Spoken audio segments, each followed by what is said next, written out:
나는 전능하신 아버지 하나님, 천지의 창조주를 믿습니다. 나는 그의 유일하신 아들, 우리 주 예수 그리스도를 믿습니다.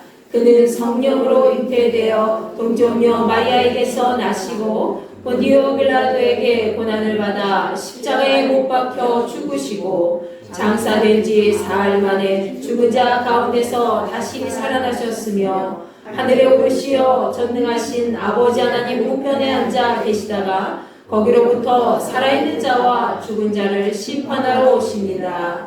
나는 성령을 믿으며 거룩한 공교회와 성도의 교제와 죄를 용서받는 것과 몸의 부활과 영생을 믿습니다. 아멘. 오늘 우리에게 주신 하나님 말씀입니다. 로마서 14장 16절부터 18절까지의 말씀입니다. 로마서 14장 16절부터 18절까지의 말씀입니다. 자, 여러분과 제가 한 목소리로 다 같이 읽도록 하겠습니다. 그러므로 너희의 선한 것이 비방을 받지 않게 하라. 하나님의 나라는 먹는 것과 마시는 것이 아니요 오직 성령 안에 있는 의와 평강과 희락이라. 이로써 그리스도를 섬기는 자는 하나님을 기쁘시게 하며 사람에게도 칭찬을 받느니라. 아멘. 자, 오늘은 빛 가운데 거하라는 제목으로 같이 말씀 나누고자 합니다. 여러분, 제가 조금 재밌는 얘기를 하나 들려드리고자 합니다. 요즘에는 아이패드나 태블릿 PC나 대형 스크린을 통해서 회의를 하기도 하지만 과거 20년 전만 하더라도 회의 자료를 복사해서 사용하는 경우가 굉장히 많이 있었죠. 회사에서도 그렇고요. 이 점을 염두에 두시고 이 이야기를 들으셨으면 좋겠어요. 자, 어떤 중소기업 회사에 한 여자 직원이 있었습니다. 근데 이 여자 직원이 한참 일을 하고 있는데 갑자기 상사가 나타나서 여자 직원에게 누구시 좀 이 회의 자료 좀 복사해 주십시오. 갑자기 위에서 상부에서 명령이 떨어져서 회의를 좀 임시회의를 진행해야 될 것 같습니다. 라고 얘기한 거지요. 그래서 이 여자 직원이 갑자기 당황해가지고 일하다 말고 정신없이 어디로 갔을까요? 복사실로 막 뛰어들어간 거예요. 상사가 맡긴 회의 자료를 복사하기 위해서. 그런데 그 복사실로 뛰어가니까 누가 있었어요? 다른 어떤 남자 직원이 또 있는 거예요.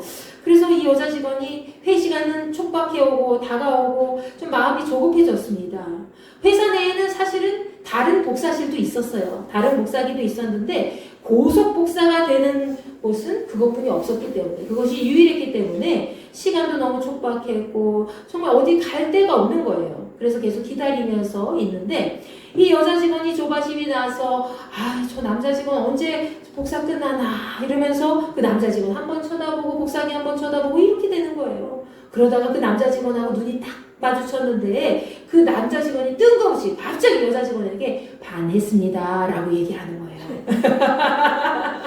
그러자 그 여자 직원이 그 얘기를 듣더니 갑자기 깜짝 놀라면서 얼굴이 빨개지면서 뭐라고요? 라고 반문을 하는 거죠. 아무것도 모르고. 그래서 그 남자 직원이 씩 웃으면서 반했다고요. 복사. 이렇게 얘기하는 거예요. 그 순간 여자 직원의 마음이 어땠을까요? 막 혼자서 착각한 것이 너무 창피해서 부끄러워서 막 얼굴이 화끈거려서 주체할 수가 없었죠. 여러분, 이 이야기가 무슨 뜻인지 잘 알고 계시지요? 참 우스갯소리지만 우리는 스스로 착각할 때가 종종 있습니다. 그런데 이런 착각이 순간적이라도 우리의 기분을 좀 황홀하게 할 때도 있는 것 같아요. 네. 우리 다 같이 이렇게 인사를 해볼까요? 당신에게 반했습니다. 당신에게 반했습니다. 당신에게 반했습니다. 자, 우리가 서로에게 반할 정도로 사랑과 기쁨을 나누게 된다면 하나님께서 참 우리에게도 기뻐하실 것 같습니다. 오늘은 특별히 이런 마음을 가지고 하나님께서 여러분에게 반하시는 귀한 주일로 보내시길 바랍니다. 아멘. 여러분, 인생을 살다 보면 한 공동체 안에서 갈등 관계에 놓일 때가 종종 있지요. 교회 안에서도 그렇고 학교에서도 그렇고 직장에서도 그렇고 여러분이 일하는 사업장에서도 그렇고 여러 군데에서도 그렇게 갈등 관계에 놓일 때가 있습니다. 서로 다른 사람들이 모여있기 때문에 공동체를 위한 의견이나 생각이 하나가 되기 어렵기 때문이지요. 때로는 그 안에서 우리는 분열을 조장하는 사람들을 만나기도 하고 또 갈등을 증폭시키는 그런 사람들을 만나기도 합니다.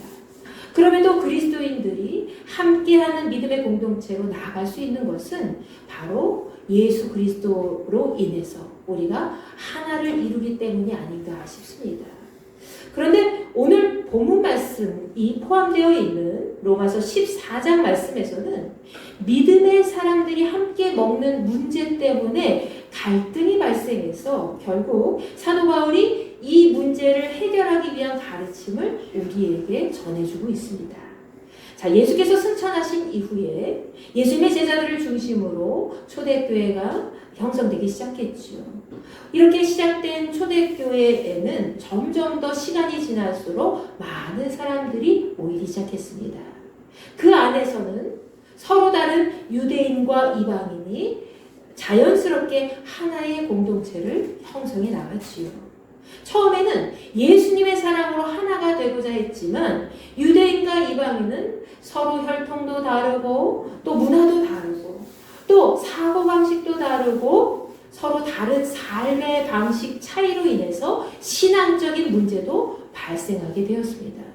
결국 그들은 함께하는 공동체 속에서 서로 다른 믿음과 신앙 차이로 인해서 너그러운 태도로 서로 이해하거나 수용하지 못하고 자기만의 방식을 옳다고 고수하면서 서로 비판하면서 거리끼는 행동을 일삼기도 했지요. 그렇게 되자 믿음의 공동체는 점점 더 하나가 되지 못하고 흔들리기 시작했습니다. 바울은 이와 같은 문제가 더 이상 공동체를 흔들지 못하도록 오늘 본문 말씀 16절에서 너희의 선한 것이 비방을 받지 않게 하라고 이야기를 합니다. 이 말씀을 다시 현대인의 성경에서 풀어서 해석하면 여러분이 옳다고 생각하는 것이 비난의 대상이 되지 않게 하십시오 라는 겁니다. 즉 우리가 스스로 옳다고 여기는 것 때문에 되려 비난받는 꼴이 되지 않도록 조심하라는 것이지요. 이 말을 바꿔서 설명하면 무엇이 될까요? 믿음에 있어서 자신이 고수하고 있는 어떤 기준 때문에 자신의 신앙 기준과 다른 사람들의 믿음을 함께 비교하면서 비난하지 말라는 겁니다. 바울은 왜 이런 말을 했습니까? 이미 믿음의 형제들끼리 서로 다투고 비난했기 때문이지요. 그들은 서로 음식을 먹는 문제를 신앙 문제와 결부시켜서 서로 다른 입장에서 비판하고 싸우고 있었기 때문입니다. 바울은 로마서 14장 15절 말씀에서 만약 믿음의 형제가 먹는 음식 때문에 근심하게 된다면 그 이유는 그 형제를 대하는 사람이 사랑으로 행하지 않았기 때문이다 라는 것을 우리에게 알려줍니다. 자, 바울은 믿음의 성도들에게 이렇게 당부하죠. 예수께서 죽으심으로 구원하신 형제를 먹는 문제 때문에 망하게 하지 마십시오. 도대체 그때 당시에 먹는 문제가 얼마나 심각했으면 바울이 이렇게까지 나서서 믿음의 성도들에게 권면하고 가르치고 있었던 걸까요? 자, 그 문제의 원인을 더 깊숙이 알기 위해서는 로마서 14장 1절부터 3절까지의 말씀 우리가 살펴볼 필요가 있습니다. 자, 로마서 14장 1절부터 3절까지의 말씀에서는 바울이 이렇게 이야기합니다. 신앙 공동체에 믿음이 연약한 자가 들어오게 되면 그를 잘 맞아주고 그의 의견을 함부로 비판하지 말라고 이야기하죠.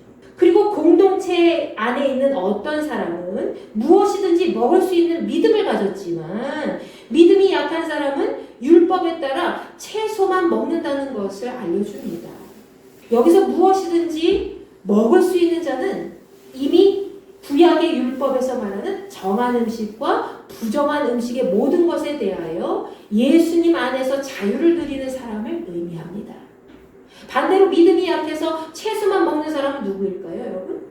바로 구약시대에 언급된 율법을 기준으로 해서 유대인의 전통을 계속 따르는 사람들을 의미하는 거예요.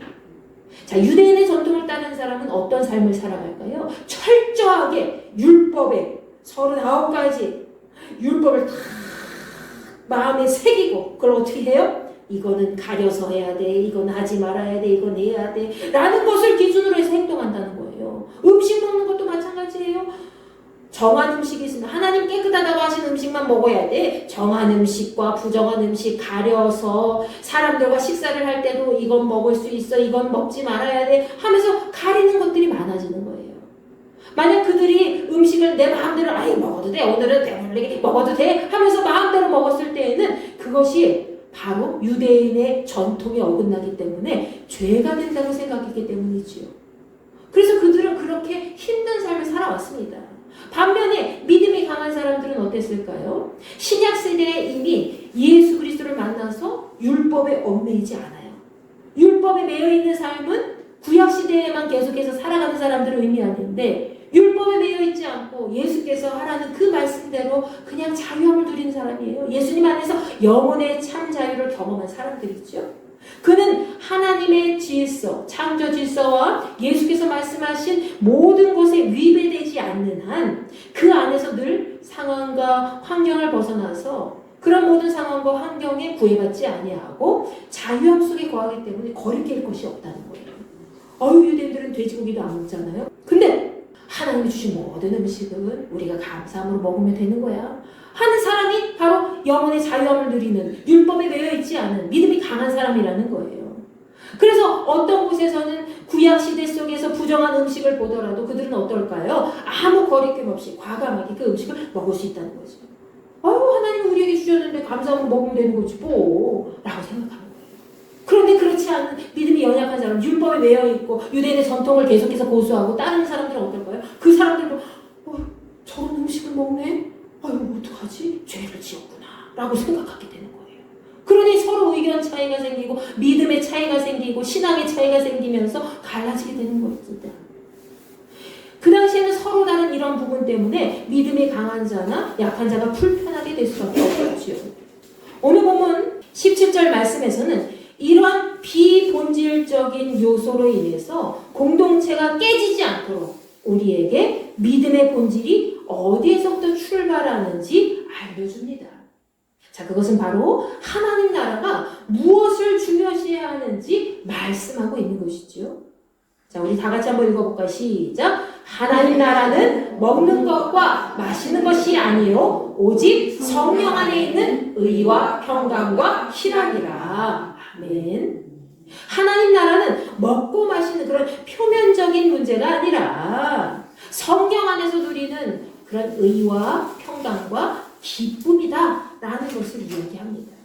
하나님 나라는 과거에 예수께서 이 땅에 오기 전부터 있었던 어떤 율법적인 기준을 가지고 맹목적으로 그 율법을 잘 지켜야만 갈 수 있는 곳이 아니라는 거예요.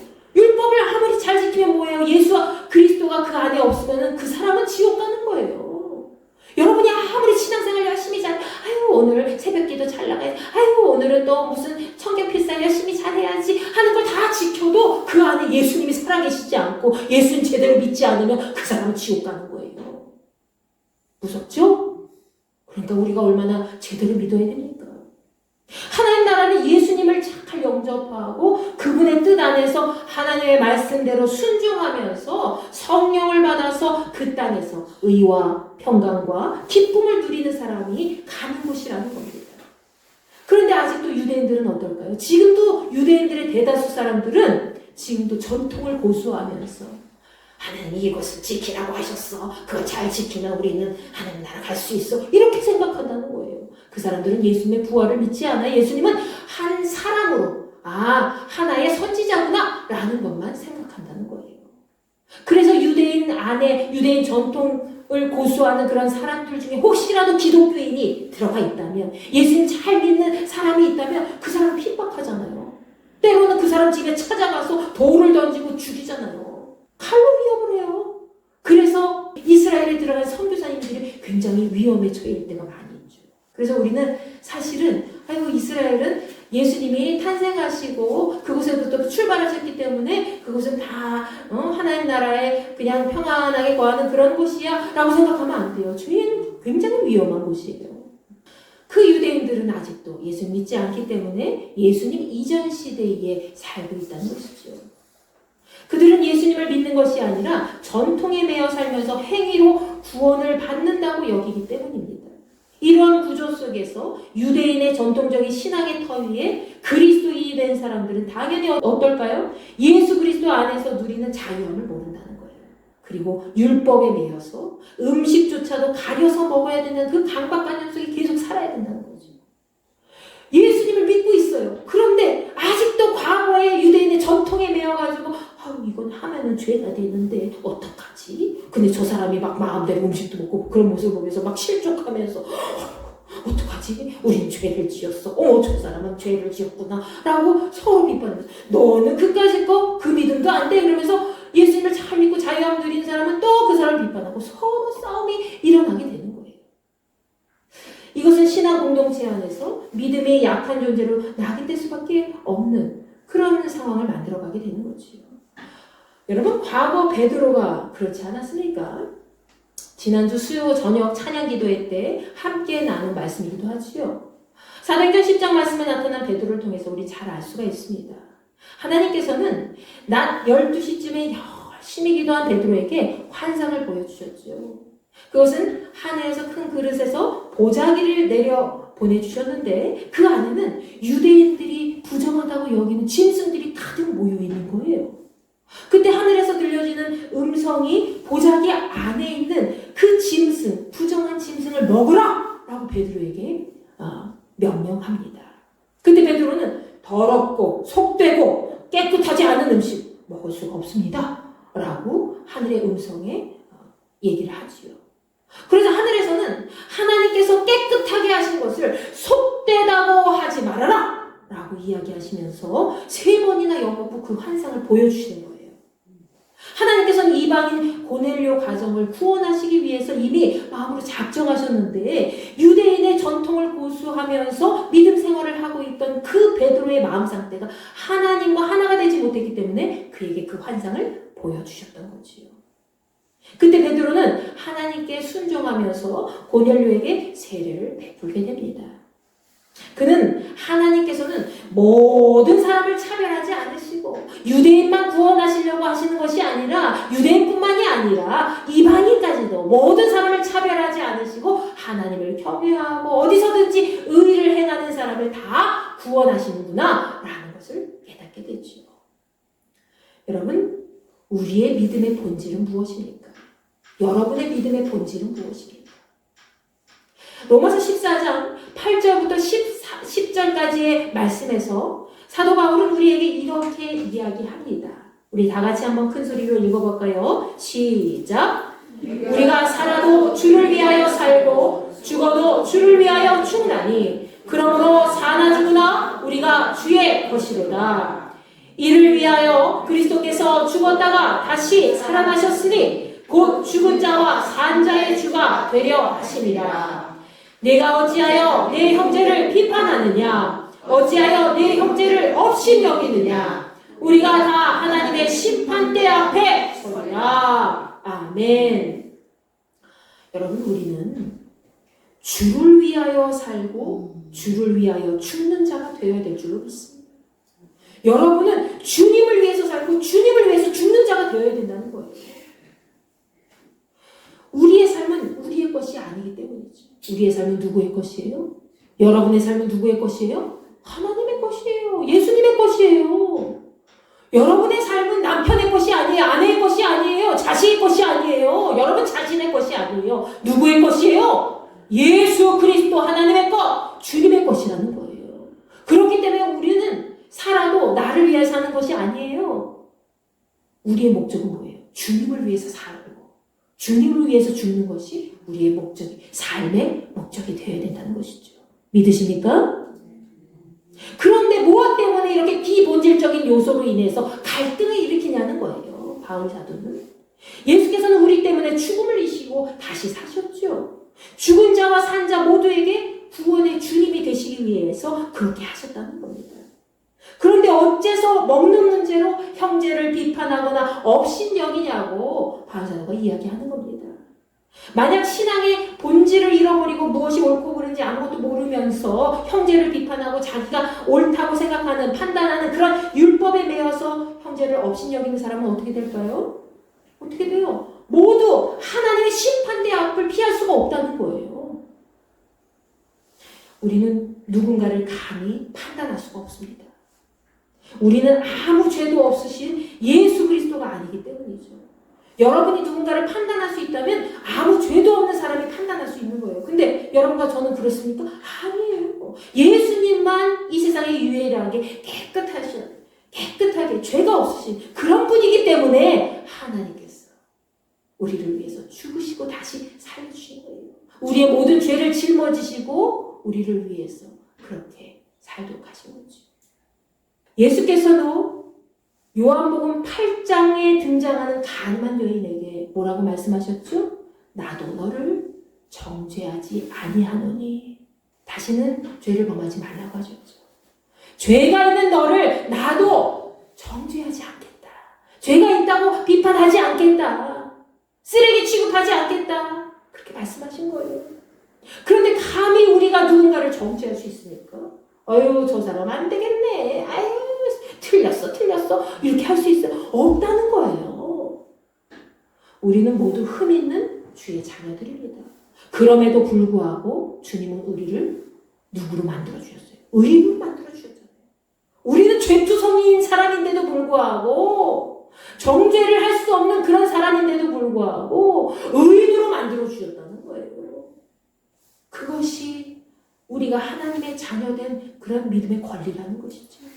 오늘 본문 말씀 로마서 14장 18절 말씀에서 예수 그리스도를 섬기는 자는 하나님을 기쁘시게 하고 사람에게도 칭찬을 받는다라고 되어 있습니다. 여러분과 저는 하나님과 사람에게 칭찬받는 그런 삶이 되기를 바랍니다. 예수님을 믿는다는 것은 그분의 가르침과 삶을 본받아서 살아가는 것을 말합니다. 우리가 진짜 예수님을 잘 믿고 섬긴다면 당연히 우리는 어떻게 돼야 돼요? 하나님께 칭찬을 받아야 되는 거예요. 예수님을 잘 섬긴다면. 그리고 사람들에게도, 세상 사람들에게도 아유, 저 사람 교회 다니잖아. 많은 믿지 않는 사람들이 보더라도 아유, 어쩐지 뭐가 달라. 아유, 저 사람 힌두교회 다니잖아. 어쩐지 뭐가 달라. 아유, 대단해 하면서 칭찬받고 인정받는 삶을 살게 된다는 거예요. 여러분이 예수님을 잘 믿는 삶을 살아가게 된다면.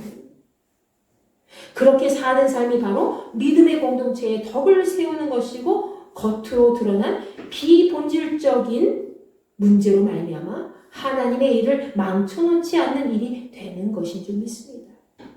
여러분 로마서 14장 19절부터 20절까지의 말씀에서는 하나님께서 기뻐하시고 사람들에게 칭찬받는 그리스도인으로 어떻게 살아가야 되는지 가르쳐주고 있지요. 다 같이 읽어보겠습니다. 시작. 그러므로 우리가 화평의 일과 서로 덕을 세우는 일을 힘쓰나니 음식으로 말미암아 하나님의 사업을 무너지게 하지 말라. 만물이 다 깨끗하되 거리기으로 먹는 사람에게는 악한 것이라. 아멘. 여러분 이 말씀은 믿음의 사람들에게 서로 화목하게 지내고 공동체의 유익을 위해서 덕을 세우는 데 집중하라고 합니다. 비본질적인 어떤 음식 문제로 인해서 하나님의 일을 망치지 말라는 거예요. 어떤 여자 집사님이 떡국에 뭘 넣어야 된다. 아유, 야, 그렇게 넣지 말아라. 이거 넣어야 돼. 아니야, 이거 넣어야 돼. 그렇게 하면서 싸우다가 그냥 예배도 망치고 다 망치는 거예요. 그렇게 하지 말고. 그거 넣으면 맛있어? 그래, 오늘은 한번 넣어봐. 아유, 우리 집사님 요리도 잘해. 하면서 서로 칭찬해주고 덕을 세우면 얼마나 좋아요. 그러면 음식도 맛있고, 아유, 우리 집사님이 해서 음식도 맛있고, 우리 권사님이 그냥 간을 맞춰주니까 너무 좋고, 그때, 그날따라 또 말씀도 잘 들어오고, 모든 게 은혜가 되고 덕이 되는 거예요. 여러분은 그런 삶을 살아야 될 줄로 믿습니다. 음식이 깨끗하고 좋은 것이라도 주께서는 이렇게 말씀하셨죠. 만약 그 음식 때문에 다른 사람을 죄짓게 만든다면 그것 역시 죄가 된다. 나쁜 것이다. 라는 거예요. 로마서 14장 21절부터 23절까지의 말씀을 통해 그 말씀을 조금 더 우리가 구체적으로 확인할 수 있죠. 여러분 풀어서 설명할게요. 교회의 신앙 공동체는 분열된 조직이 아니라 그리스도 안에서 믿음으로 연결된 하나의 공동체이기 때문에 만약 어떤 성도를 실족하게 하거나 마음에 걸리게 하는 것이 있다면 그것이 어떤 것이든지 간에 설사 음식을 먹는 작은 것 하나라도 우리는 조심해야 된다는 거예요. 그 그 당시 유대인들에게는 고기도 먹지 말고 포도주도 마시지 말고 그 밖에 모든 일도 삼가는 것이 좋다고 사도 바울이 이야기합니다. 자, 22절 말씀에서 바울은 자기 믿음을 하나님 앞에서 스스로 가지고 있으라고 얘기하지요. 자기가 하나님 말씀을 기준으로 옳다고 여기는 일을 할 때에 스스로 정죄되지 않는 자, 곧 죄책감을 느끼지 않는 사람은 복된 사람이다 라고 얘기하는 거예요.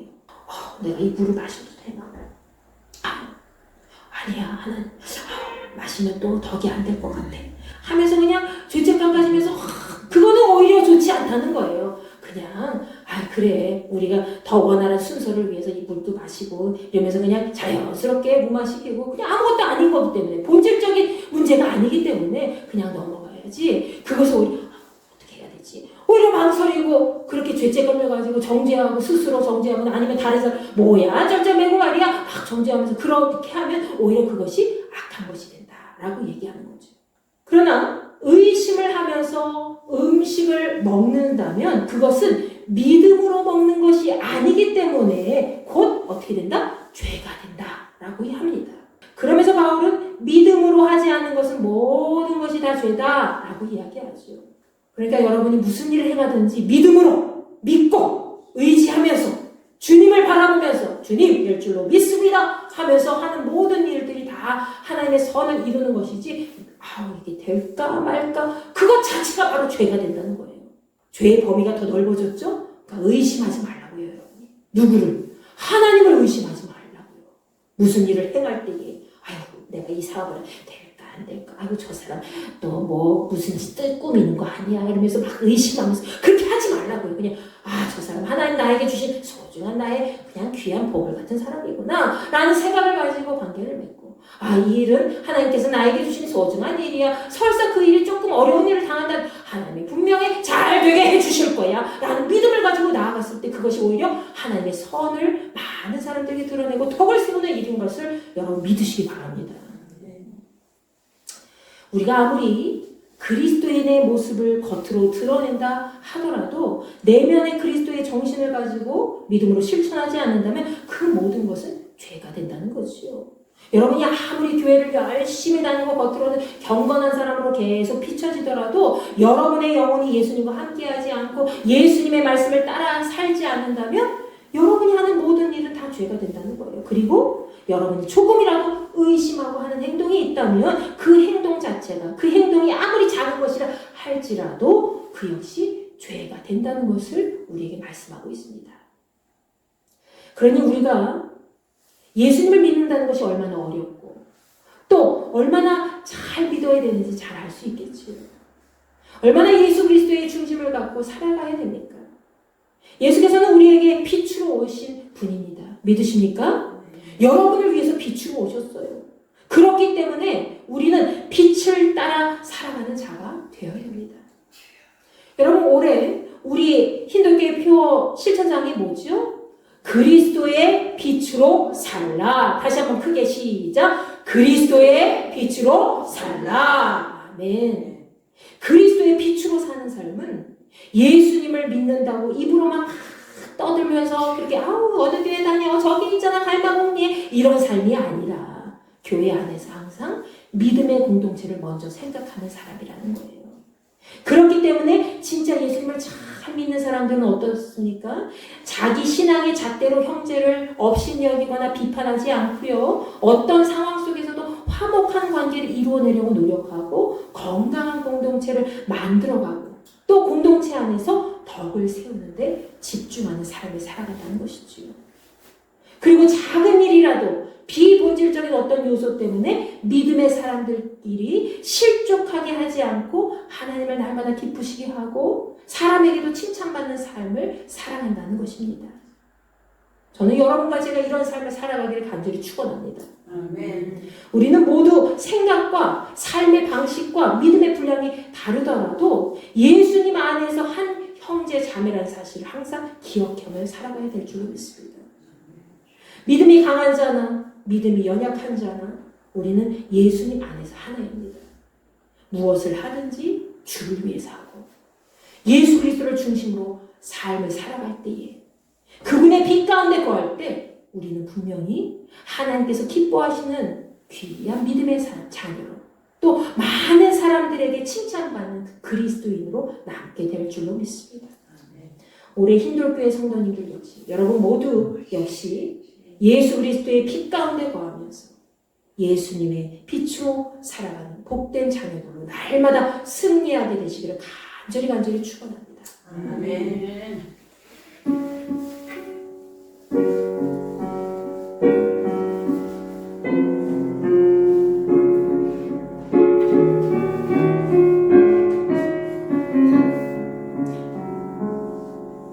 계절은 흐르고 꽃은 피고 져도 시들지 않은 생명이 있네. 바랄 수 없어도 죄인인 나에게 생명의 주님 자신을 주셨네.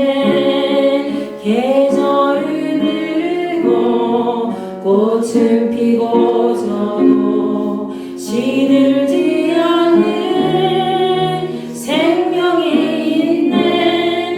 바랄 수 없었던 죄인인 나에게 생명의 주님 자신을 주셨네. 나의 삶은 내 주 예수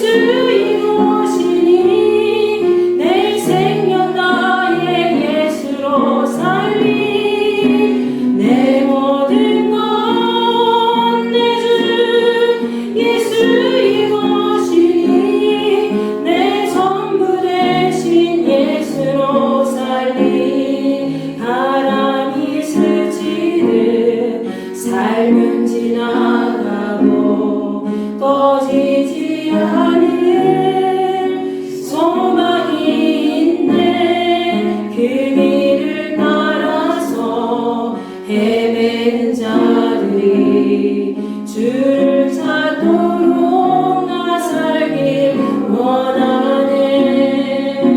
나의 삶은 내 주 예수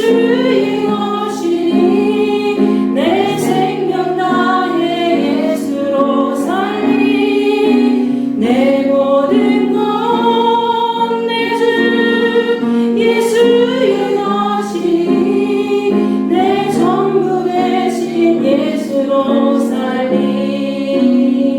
그런즉 이제는 나 산 것 아니요 내 안에 주께서 사시는 것이라. 그런즉 이제는 나 산 것 아니요 내 안에 주께서 사시는 것이라.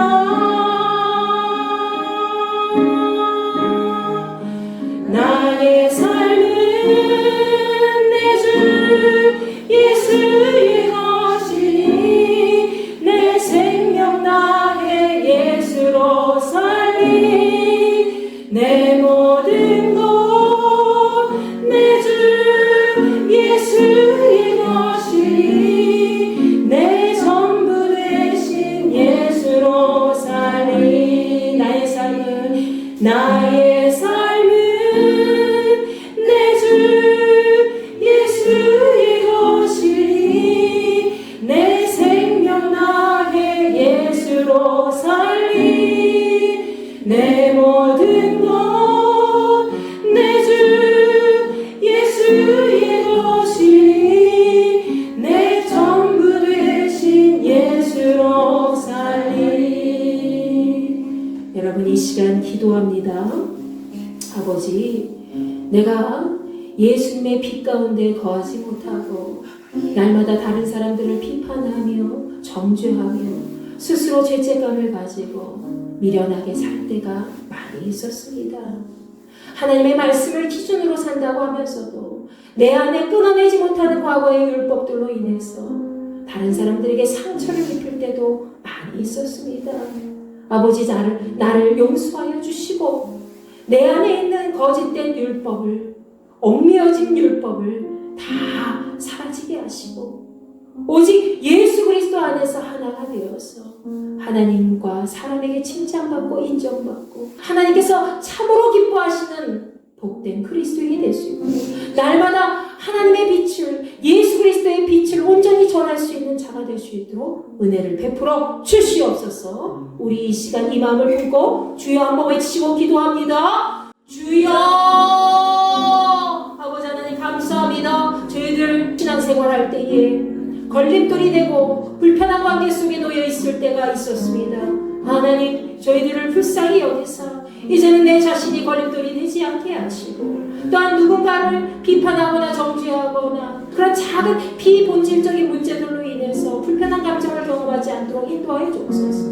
하나님 나라는 비본질적인 어떤 사소한 문제로 인해서 우리가 행위를 잘해서 갈 수 있는 것이 아니라 하나님 나라는 먹고 사는 문제에 달린 것이 아니라 하나님 나라는 언제나 주를 위해서 하는 모든 것에 달려있는 줄 믿사오니 우리가 날마다 살아도 주를 위해서 살고 죽어도 주를 위하여 죽고 언제나 하나님이 기뻐하시는 삶의 자세로 나아갈 수 있도록 복의 복을 통하여 주시옵소서.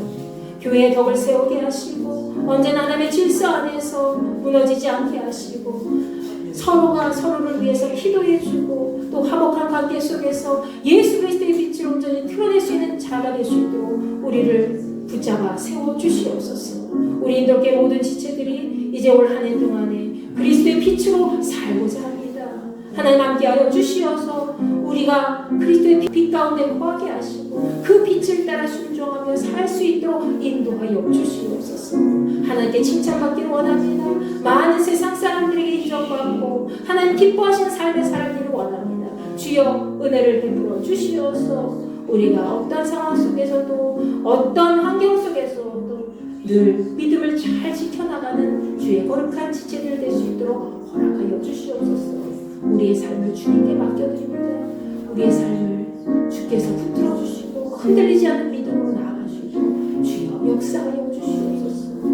내가 살아도 주를 위해서 죽어도 주를 위해서 날마다 주의 거룩한 손길 가운데 빛을 전하는 그리스도의 온전한 빛을 전하는 자로 승리하며 살아갈 수 있도록 주여 은혜를 베풀어 주시옵소서. 하나님 나라 그 빛을 날마다 마음속에 새기는 그 빛을 세상 속에 드러내는 우리 누구의 모든 지체들 될 수 있도록 주여 은혜를 베풀어 주시옵소서. 하나님 함께하여 주실 줄 믿습니다. 거룩한 믿음의 삶으로 나아갈 수 있도록 주여 인도하여 주시옵소서. 이제는 우리 주 예수 그리스도의 은혜와 하나님의 무한하신 사랑과 성령님의 감화 감동 내주 역사 교통하심이 그리스도의 빛 가운데 거하며 그의 빛을 드러내며 그의 빛으로 살고자 하는 우리 인도계 모든 지체들과 주변에 있는 모든 그리스도인들에게 함께하여 주시기를 간절히 축원하옵나이다.